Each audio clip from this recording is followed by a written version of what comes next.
Desde el departamento de La Guajira, presidente Santos asegura que no permitirá que guerrilleros anden paseándose armados por los municipios del país. Asimismo, le advierte a las FARC que el tiempo de las negociaciones ya se agotó.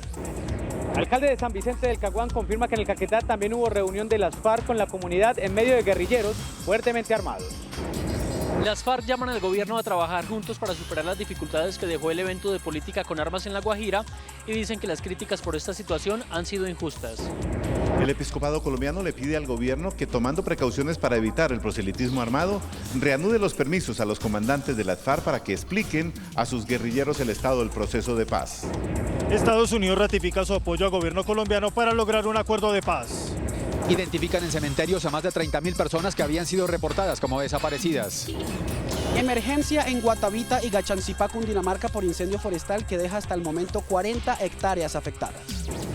La Corte Constitucional ordena garantizar por lo menos 50 litros de agua por persona al día. Para controlar la inflación, el Banco de la República incrementa nuevamente las tasas de interés y anuncia medidas más contundentes para frenar el crecimiento en el precio del dólar. La Conmebol y la Federación Colombiana de Fútbol presentaron una propuesta ante la FIFA para que los árbitros tengan la posibilidad de evaluar jugadas polémicas durante un partido de fútbol. Información desde Nueva York. Árbitro Borda y el profe analizan la propuesta de Colombia. ¿Buena o mala? La cultura geek se toma maloca. Al final de la emisión los espero desde aquí con un festival de cosplay, cómic, videojuegos y ciencia ficción. Buenas noches. Estos son nuestros secretos de hoy. 1. Una increíble historia homosexual. 2. Un cacao que no se le midió al tema Café Salud. 3. Las órdenes políticas se dan ahora en restaurantes. ¡Hay! 1, 2 y 3 al cierre.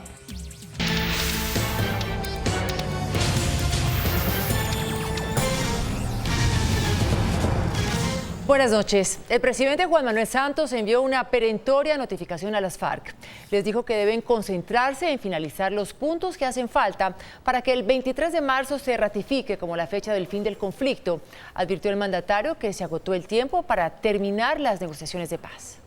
El presidente Santos, quien llevó ayudas humanitarias a indígenas guayú afectados por el fenómeno del Niño, calificó como inaceptable la presencia de guerrilleros de las FARC haciendo políticas con armas en el corregimiento de Conejo, en el municipio de Fonseca, en La Guajira. No habrá guerrilleros paseándose armados por las calles de ningún municipio de Colombia.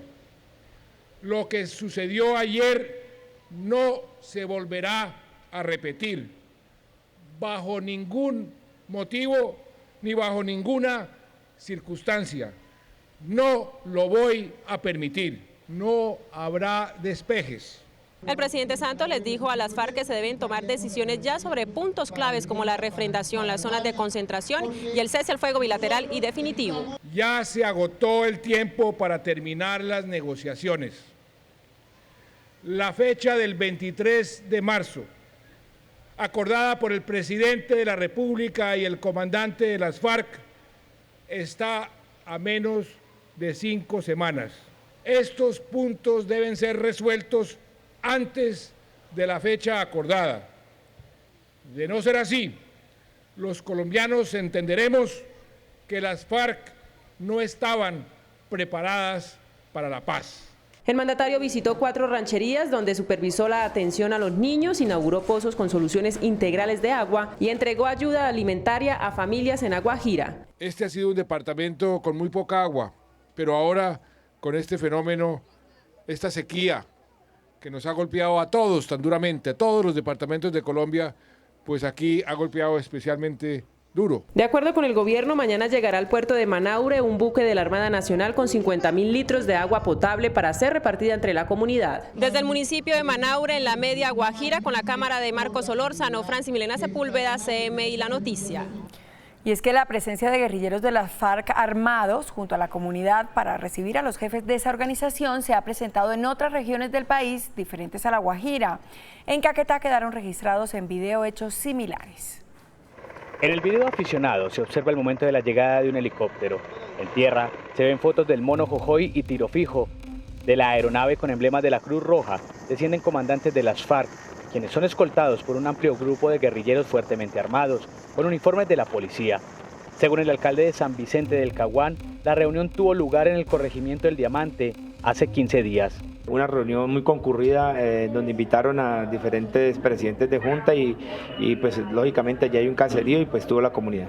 Asegura el mandatario que en la reunión estuvieron alias El Paisa, el canciller de las FARC alias Rodrigo Granda, el médico de Manuel Marulanda, Carlos Antonio Lozada y Romaña.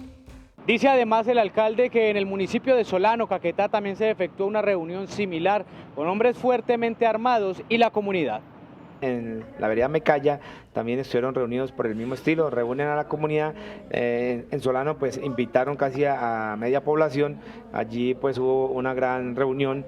Me dice el alcalde de allá que aproximadamente consumieron 30 reses. Asegura el mandatario que ha recibido amenazas por parte del grupo insurgente. Las declaraciones del alcalde de San Vicente de Caguán fueron realizadas en Cali en una reunión de mandatarios afectados por el conflicto armado en Colombia.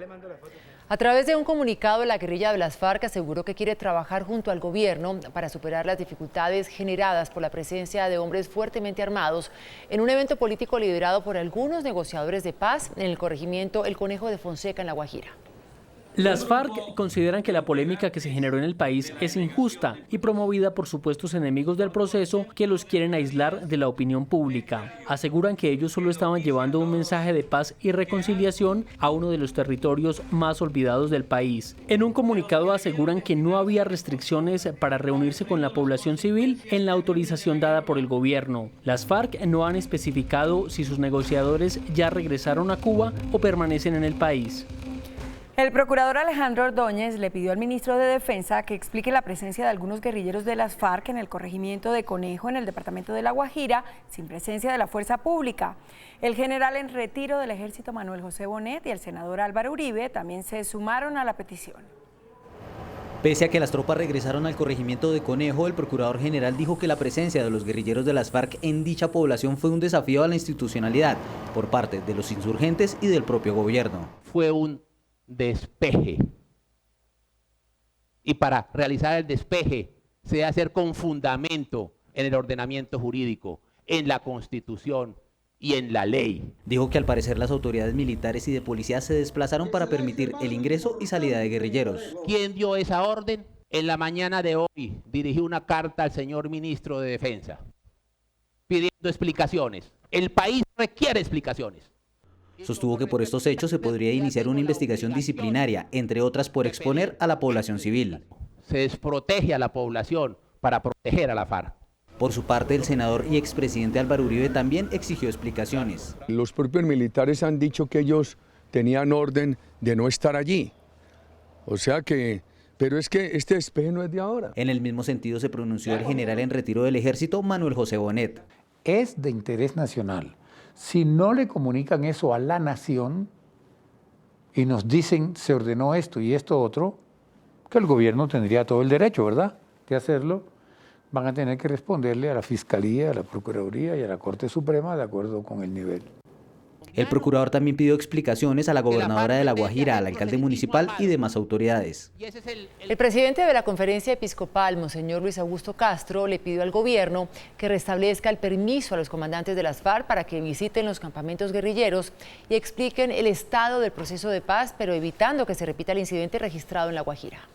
Monseñor Luis Augusto Castro admitió que los comandantes de las FARC, según sus palabras, la embarraron ayer en La Guajira, pero pidió al gobierno que les restablezca los permisos para que sigan explicando a los guerrilleros el estado del proceso de paz. Lo debe reanudar, porque hay que informarles bien de todo eso, pero en los términos en que se les dio el permiso, de ir en forma muy discreta, reunir su gente, no el resto de la gente, explicarles todo el asunto que tiene que ver con la justicia y los demás elementos. La Conferencia Episcopal concluyó hoy una semana de reflexiones de los obispos que, entre otras cosas, consideraron que los acuerdos de justicia del gobierno con las FARC no van a permitir la impunidad.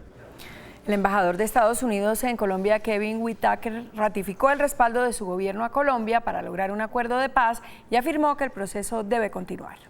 El embajador sostuvo que desde el encuentro del presidente Barack Obama con su homólogo colombiano Juan Manuel Santos se dio un total respaldo al proceso de paz que adelanta el gobierno nacional con la guerrilla de las FARC. Además hizo énfasis en que el proceso debe mantenerse en beneficio del país. Nosotros tenemos una relación por excelencia con el ministro Pardo y con los demás ministerios involucrados en eso. Entonces puede contar con nosotros en el futuro como han contado en nosotros en el pasado.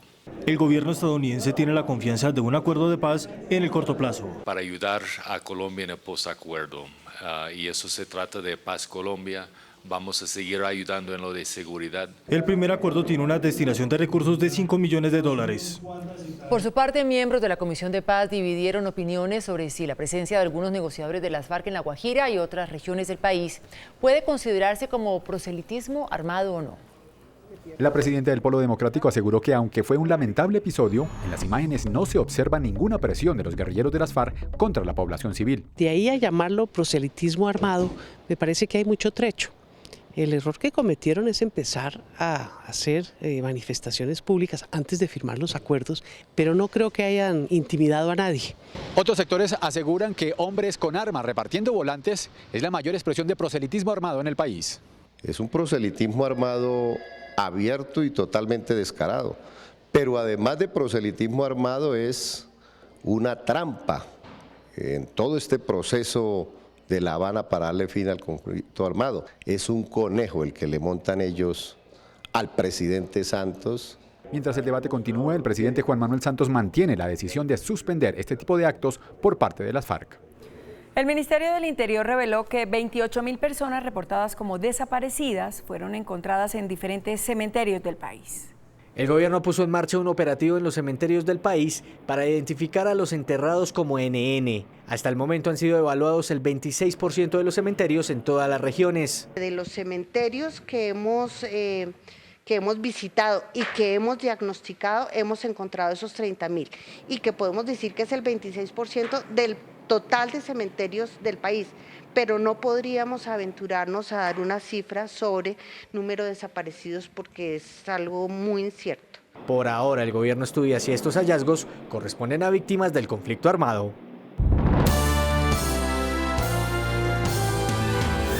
Los bomberos de Cundinamarca enfrentan a esta hora una grave emergencia. Un gigantesco incendio forestal se presenta en límites de Boyacá y Cundinamarca.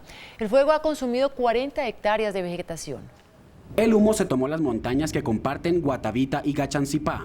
Un cortocircuito en las redes eléctricas ocasionó el fuego, que valiéndose del calor y los fuertes vientos ha sido implacable. Hasta el momento 40 hectáreas de vegetación han quedado totalmente incineradas. Tenemos en este momento con todas las entidades un promedio ya casi de los 200 hombres, está repartido entre los dos sectores del incendio que se está presentando. Tengo personal de bomberos aquí de Huasca, de Tocancipá, Chocontá, Sesquilé y Sopó.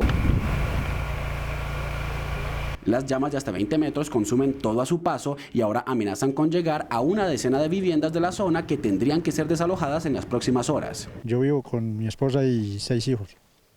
¿Y van a tener que evacuar? Pues si el fuego sigue así a ese ritmo nos toca, sí. Durante todo el día, un helicóptero de la Fuerza Aérea apoyó las labores para intentar mitigar el fuego.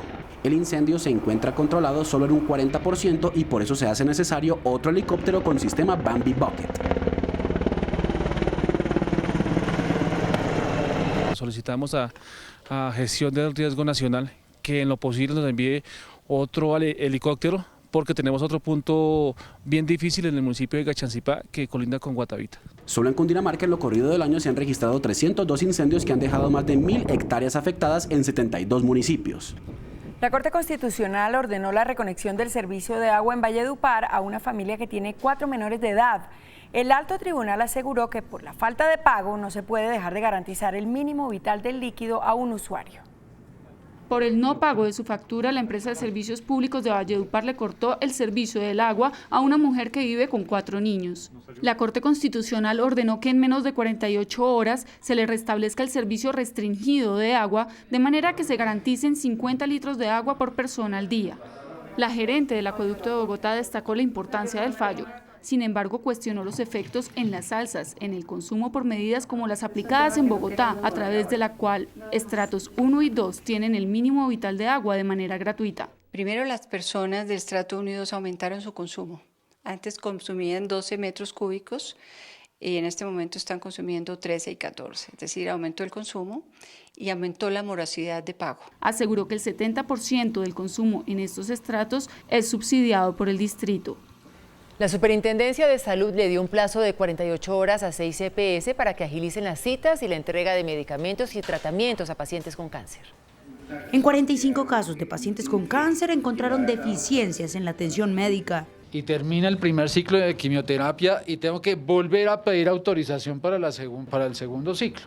Eso claramente no es atención integral. El tema de entrega de medicamentos oncológicos. Acomeva, Salud Total, Cruz Blanca, Nueva EPS, Capital Salud y EMSANAR les dieron una orden.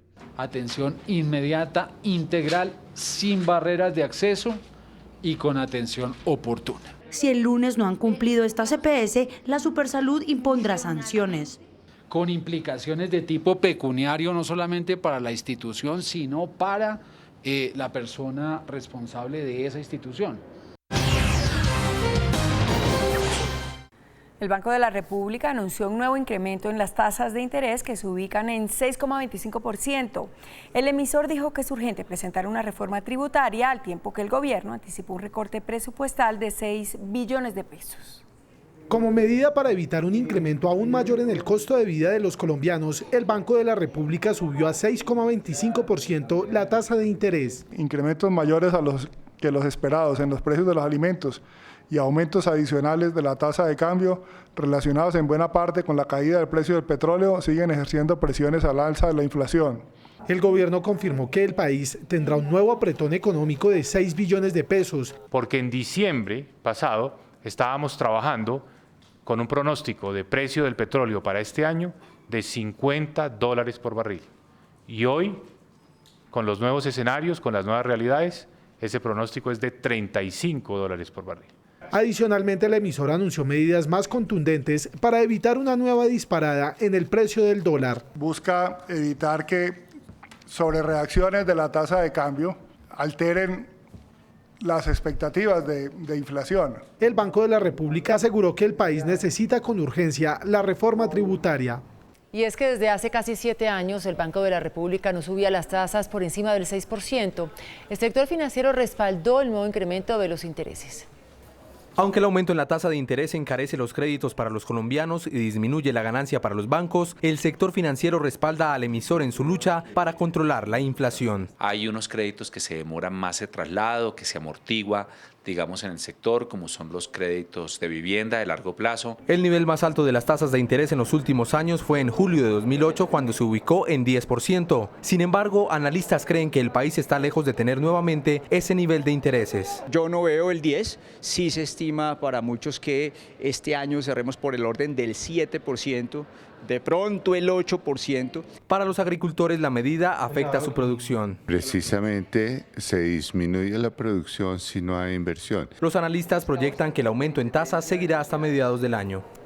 Las importaciones colombianas cerraron el 2015 en terreno negativo. De acuerdo con el DANE, las compras externas del país cayeron más del 15%. La tendencia negativa se dio por efectos en el alza del precio del dólar. Las importaciones pasaron de 64.000 millones de dólares a 54.000 millones de dólares en el último año. El ministro de Agricultura, Aurelio Iragorri, anunció que el gobierno buscará con las centrales de abastos un nuevo acuerdo para frenar alzas en los precios de los alimentos por la sequía. Un nuevo acuerdo buscará el Gobierno Nacional en materia de precios de los alimentos ante el asentamiento del fenómeno del Niño. Se trata de una alianza con 5 centrales de abastos del país para buscar un freno al incremento de costos, para lo cual se evaluará la situación con los intermediarios. Estamos haciendo un trabajo en estas semanas de hablar con cada uno de los sectores que vienen jalonando la inflación, pero yo insistiré en el tema de la intermediación de los productos. El funcionario señaló que se mantiene la idea de un mecanismo de compra directa desde el productor con los grandes comerciantes. Decisiones prácticas y reales de lograr unos objetivos de lo que podamos mitigar en el tema. Reiteró que los incrementos se atribuyen en especial al fenómeno climático y al alza en el precio del dólar. Citigroup anunció su intención de salir del negocio de banca de consumo y comercial en Colombia. Según la entidad, la medida obedece a la necesidad de acelerar la transformación de la banca de consumo global, por lo que estima que el proceso de venta en el país comience en los próximos 3 meses. Sin embargo, advirtió que en Colombia mantendrán presencia en el negocio corporativo y de banca de inversión. El índice de capitalización de la bolsa, que mide el comportamiento de las 20 principales acciones, cerró a la baja.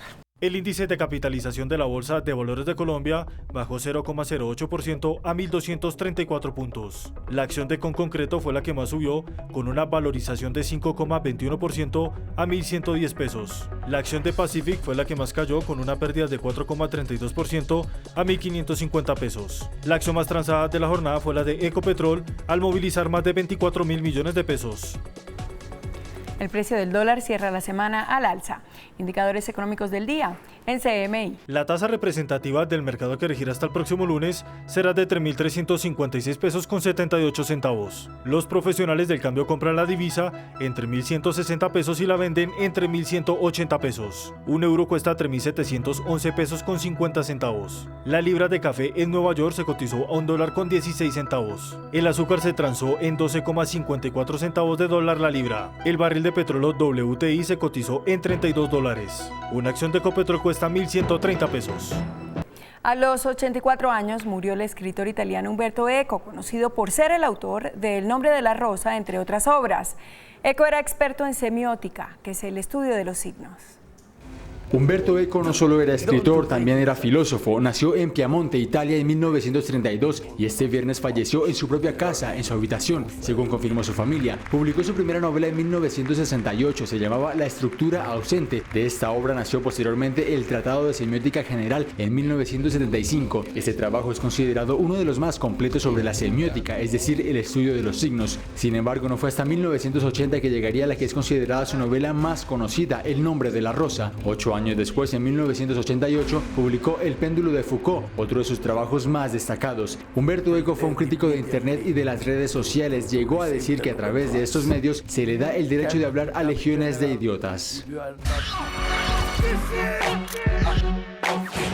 Hola, muy buenas noches. Hoy los saludo desde Maloca, rodeada de lolitas y harajuku, porque desde hoy y hasta el domingo, este centro interactivo se llena de creatividad y originalidad, pues se realiza una feria en donde puede ser quien quiera ser. El mundo geek es tan diverso en referencias e inspiraciones como en la cantidad de estilos que se pueden enmarcar en esta cultura. Algunos exhiben la elegancia de las épocas victoriana y rococó. Este es el estilo Lolita, inspirado en las corrientes clásicas y también combinado con las tendencias de rockabilly por las formas de los vestidos. Mi estilo se llama Shironuri. Se basa pues en toda esta tendencia de las geishas, el teatro kabuki, las cosas antiguas de Japón. Entonces pues básicamente es tener el rostro blanco, que Shironuri significa blanquecido, y el resto del vestuario pues lo interpreta cada quien como quiera.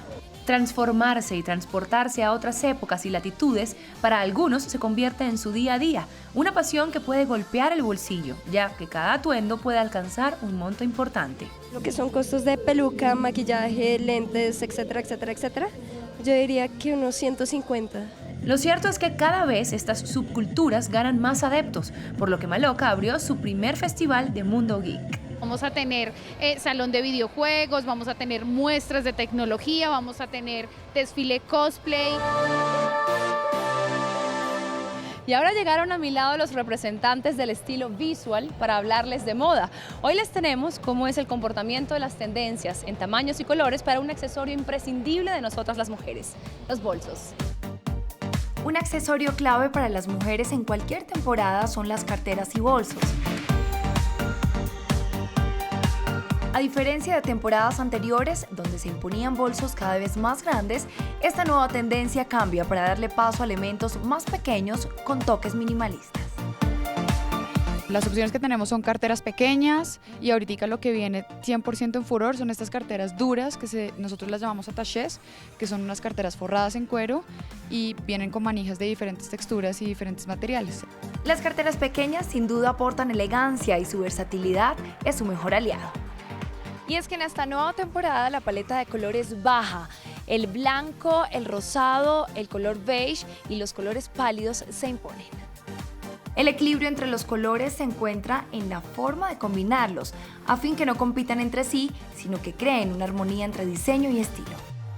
La séptima entrega de la Guerra de las Galaxias, a tan solo 2 meses de su estreno, está a punto de alcanzar el récord de la película más taquillera de todos los tiempos, un título que hasta ahora ostenta la película de James Cameron, Avatar. Aunque se creía que la tan esperada séptima entrega de la Guerra de las Galaxias superaría el récord de recaudación cinematográfica que tiene Avatar, 2 meses después de estrenada, su popularidad se reduce sustancialmente. Ya traspasó los $2.000 millones en taquilla, una cifra extraordinaria para la casa Disney. Sin embargo, le falta poco para alcanzar a la indestronable Avatar del 2009 que tiene el primer lugar. Según los expertos, el dinero que logre de ahora en adelante no le alcanzará para llegar a la cima del listado, a pesar que sigue siendo exhibida en 2.000 cines en Norteamérica. Sin embargo, esto no preocupa a la firma de Mickey Mouse, pues gracias al mercadeo de las cintas se espera una ganancia cercana a los $5.000 millones en un periodo de un año. Hasta el momento, el top 5 de las películas más rentables de la historia está así. El quinto lugar es para Los Vengadores con un recaudo de $1.519 millones. En el cuarto lugar está Jurassic World con $1.670 millones. Hasta el momento el tercer lugar es para Star Wars, El Despertar de la Fuerza con $2.029 millones. En el segundo lugar está Titanic con $2.186 millones. Y en el primer lugar está Avatar, también de James Cameron, con una cifra récord de $2.788 millones. Esta es una lamentable noticia del mundo del entretenimiento. La escritora Harper Lee, autora del clásico de la literatura estadounidense Matar un ruiseñor, falleció a los 89 años. Publicada en 1960, esta obra se convirtió en un texto de referencia indispensable sobre los problemas raciales en el sur de Estados Unidos, ganando el premio Pulitzer en 1961. Lee, o Neely, como se le conocía, vivía desde hace varios años en un asilo de ancianos muy cerca del lugar donde creció, en Monroeville, Alabama. Matar un ruiseñor fue un éxito internacional, llegando a vender más de 30 millones de copias en todo el mundo. A pesar de su enorme impacto, Lee no volvió a publicar otro libro hasta el año pasado, cuando sorpresivamente se puso en venta su segunda novela, Ve y pon un centinela. Hoy me despido desde Maloca Mundo Geek, deseándoles que tengan un muy feliz fin de semana. Nos vemos el lunes. Chao. Después de la pausa, nuestros secretos de hoy. 1. Una increíble historia homosexual. 2. Un cacao que no se le midió al tema Café Salud. 3. Las órdenes políticas se dan ahora en restaurantes. ¡Hay! 1, 2 y 3 después de comerciales.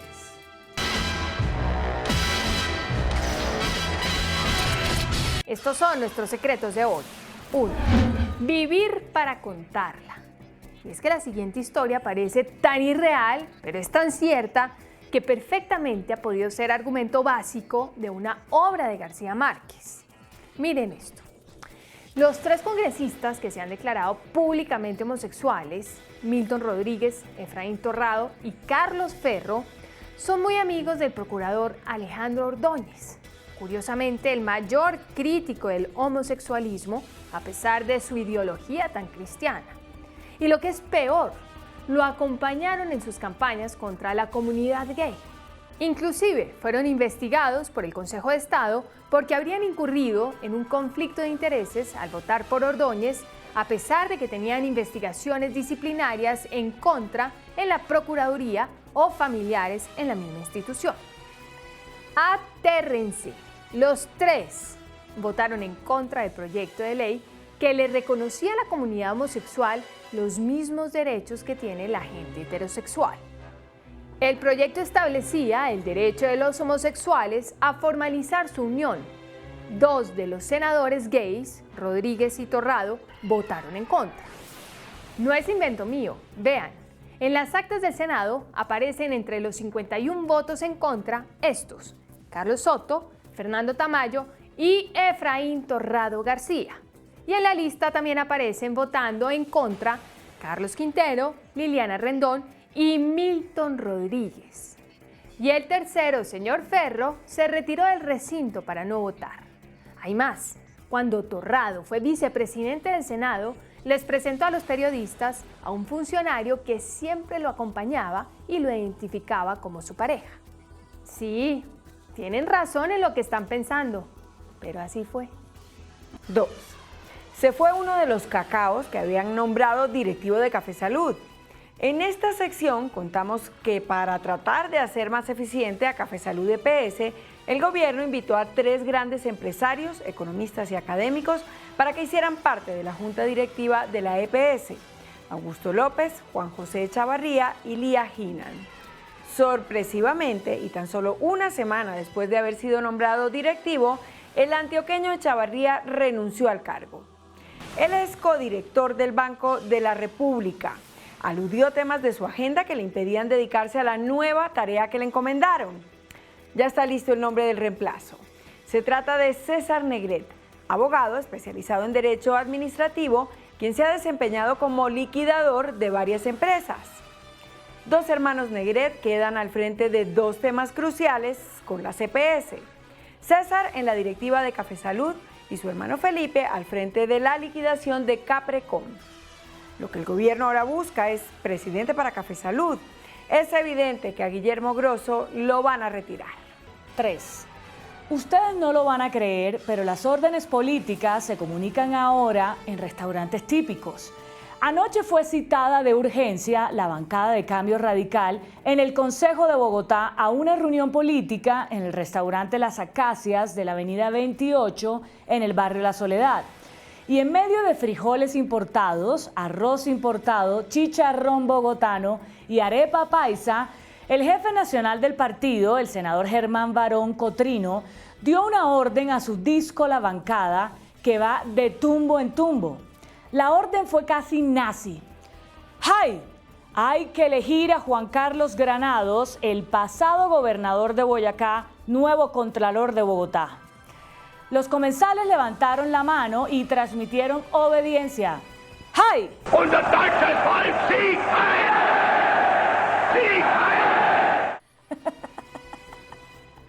Hasta el lunes, que descansen. Hasta aquí las noticias, gracias y buenas noches. Nos vemos el lunes como siempre en CMI La Noticia.